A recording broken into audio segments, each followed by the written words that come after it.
चुप चुप बैठे हो ज़रूर कोई बात है, पहली मुलाकात है ये पहली मुलाकात है। नमस्कार, स्वागत है आपका हमारे इस YouTube चैनल पर। मैं मुनमुन श्रीवास्तव आपका हार्दिक अभिनंदन करता हूं। और आप सोच रहे होंगे कि मैं ये गीत क्यों गुनगुना रहा हूं।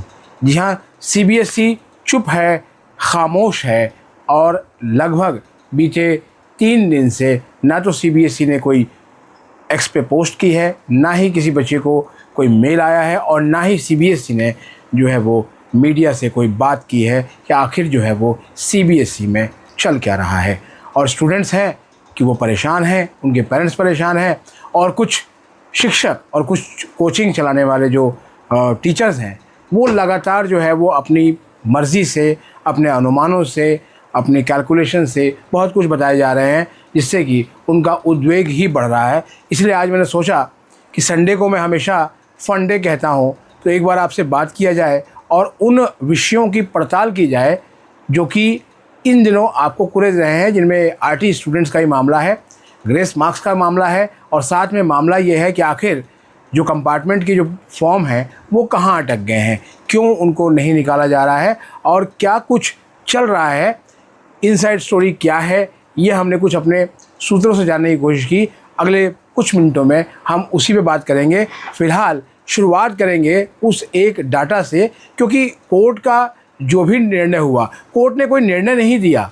मैंने आपको जैसे ही दिल्ली हाई कोर्ट में जब सुनवाई पूरी हुई और उसके बाद न्यायमूर्ति नीना बंसल कृष्णा और न्यायमूर्ति मधु जैन की जो अवकाश पीठ थी, बार बार मैं कहता हूँ वैकेशन पीठ थी ये, क्योंकि कोर्ट में छुट्टियां चल रही हैं और उन्होंने सिर्फ यही इतना ही कहा कि वो फ़िलहाल पोर्टल को दोबारा खोलने की अनुमति नहीं दे सकते। यानी जो अदालत ने कोई ऐसा आदेश नहीं दिया और ना ही जो है वो ये कहा कि जो है वो CBSE अपने लेवल पर कुछ नहीं कर सकती है। और इस आदेश की कई तरीके से विवेचना हुई। मैंने अपनी उस पहली वीडियो में ही आपको बता दिया था कि अब आप देखिएगा, क्योंकि एक तो सबसे पहले अपडेट देने की एक होड़ लगी रहती है और उसमें अपडेट कितना ऑथेंटिक है इस पर बहुत कम लोग ध्यान देते हैं। लेकिन ये चैनल जो है वो अपनी ऑथेंटिक रिपोर्ट के लिए जाना जाता है और जो मेरा बीते 26 सालों का जो पत्रकारिता का अनुभव है, हम कोशिश करते हैं कि ये चीज़ें सामने आए। जनरली मैं स्कूल कवर नहीं करता, ये दिल्ली विश्वविद्यालय और उच्च शिक्षा को कवर करने वाला नंबर 1 चैनल है, लेकिन स्कूल के बच्चे ही आगे विश्वविद्यालय में जाते हैं। और जैसे ही CBSE का रिज़ल्ट आया था और रिज़ल्ट आने के पहले भी तमाम जो चैनल्स हैं वो रिज़ल्ट कब आएगा उसको लेकर बहुत सारा जो है वो चीज़ें कर रहे थे और पूरी फिरकी ले रहे थे।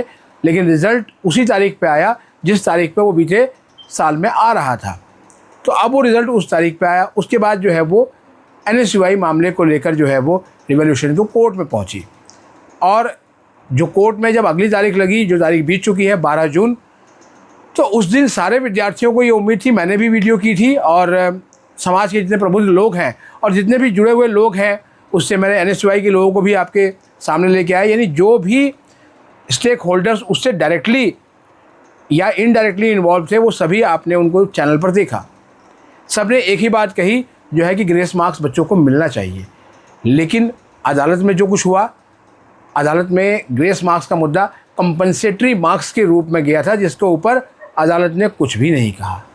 मैंने वो सारी चीज़ें पढ़ी और पढ़ने के बाद जो है वो आपको अपने जो है वो पूरे विश्वास के साथ आपको ये कह रहा हूँ कि CBSE जो है वो उस दिन के आदेश के बाद जो है खामोश हो गई। जबकि जो है वो सॉलिसिटर जनरल तुषार मेहता जो है वो CBSE की तरफ से पेश हुए और उन्होंने जो है वो 17.8 लाख स्टूडेंट्स का हवाला दिया कि उनके रिज़ल्ट जो है वो डिले हो सकते हैं और लिहाजा जो है वो पोर्टल को दोबारा अगर खोला गया तो।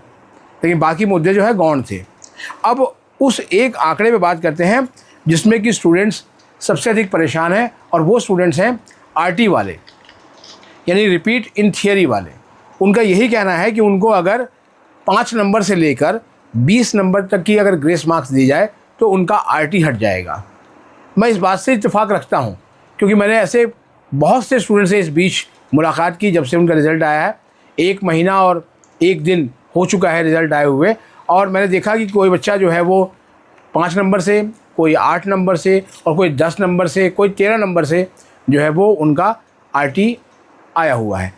कुछ बच्चे हो सकते हैं जिनके 15 नंबर से या 20 नंबर से भी उनकी RT आई हुई हो, क्योंकि उस सेंटर की बात करूँगा जो सेंटर इस बार सीबीएसई के क्लास 12 के रिज़ल्ट में टॉप पे रहा था। याद है आपको नाम या रिज़ल्ट भूल गए?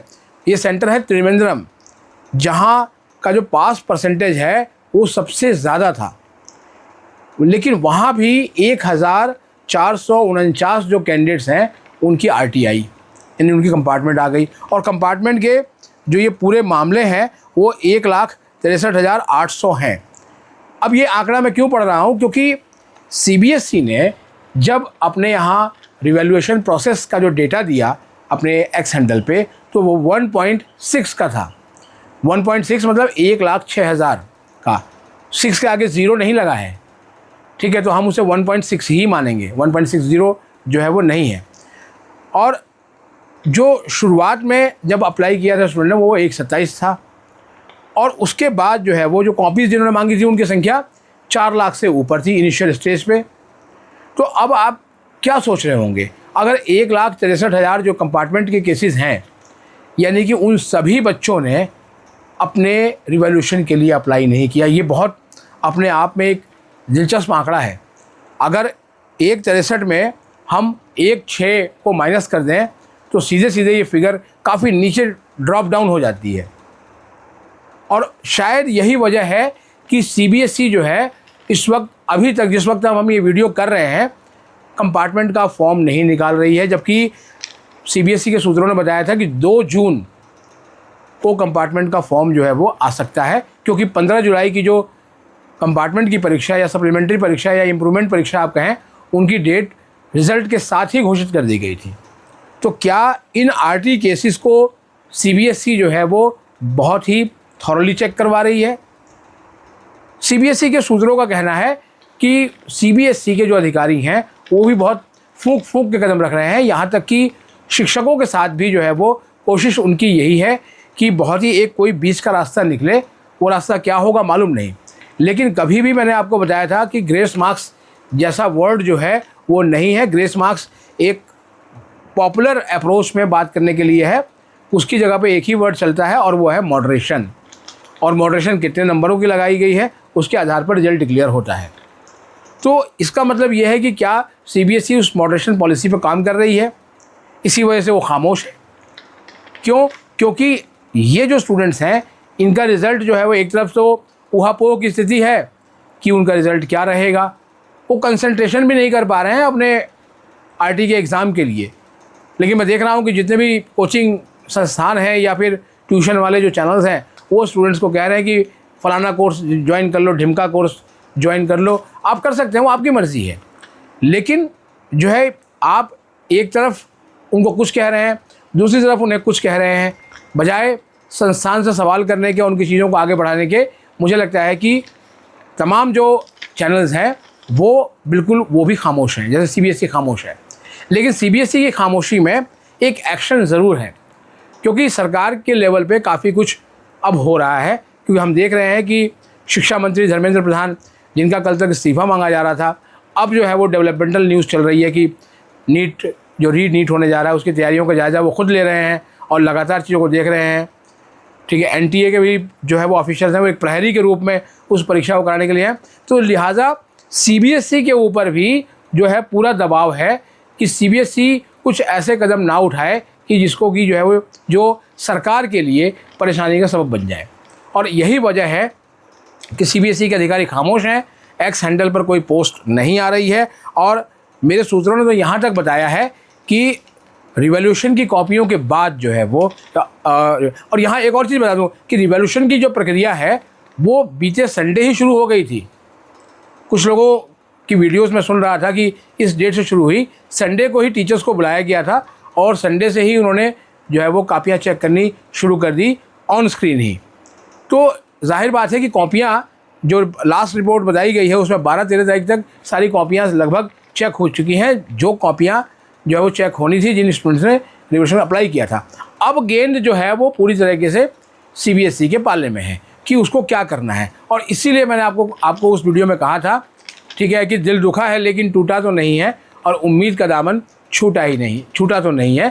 ठीक है, आप मेरा इशारा समझ गए होंगे। आपके जो सवाल हैं कमेंट बॉक्स में लिख दीजिए और मैं अभी भी आपको कहूँगा कि होप फॉर द बेस्ट, उम्मीद रखिए, लेकिन ये है कि किसी बहकावे में आने की ज़रूरत नहीं है। बिल्कुल कूल रहिए, शांत रहिए, अच्छे से खाना पीना खाइए और बिल्कुल भी चिड़चिड़े मत होइए, क्योंकि मैंने कुछ घरों में देखा कि बच्चे बहुत चिड़चिड़े हो चुके हैं और किताब देखते ही उनको डर लगना शुरू हो गया है। आपके लिए तमाम लोग जो है वो चिंतित हैं, देश पूरा चिंतित है, समाज चिंतित है। आपके परिवार पर क्या बीत रही है ये मुझसे बेहतर कोई नहीं समझ सकता, क्योंकि हमने इस बीच में बहुत कई हज़ार लोगों से बात की है, चाहे वो मोबाइल के माध्यम से हो, चाहे कमेंट्स के माध्यम से हो, या डायरेक्ट उनसे मिलने का हो। और इसी वजह से जो है वो मैं इस मुद्दे को जो है वो बिल्कुल रख पाया बहुत बारीकी से। आज के लिए फ़िलहाल इतना ही। हमारे चैनल पर नए हैं तो चैनल को सब्सक्राइब कर लें और इसे अपने दोस्तों के बीच शेयर करें। और ये वीडियो अगर आपको अच्छी लगी हो तो लाइक करके हाइप देना बिल्कुल ना भूलें। मिलते हैं एक और एपिसोड के साथ, तब तक के लिए नमस्कार।